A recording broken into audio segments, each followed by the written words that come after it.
Til hamingju með sigurinn. Takk. Þetta var hörkulegur leikur. Já, heldur betur með þess. Hvað gerðist nú öðru leikluta þegar það ekkert gekk hjá okkur?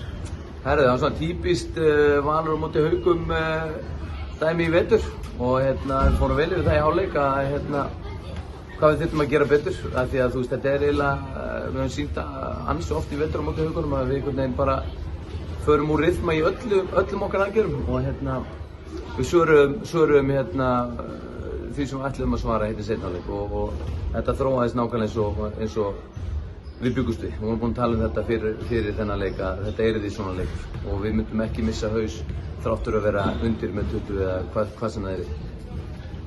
Í kringum ferskum komið það bæði Simone og Söru þegar það kom inn á, svona smá barátandi. Já. Simone átti líka góðan innkomið á móti Njarðvík svona. Kom ekkert til greina að hún var í byrjunarliðinu í dag, eða? Hún var líka frábær á móti Fjölni og nei sko, mér finnst frábært að fá hana inn á bekknum því að hún kemur alltaf með eitthvað ekstra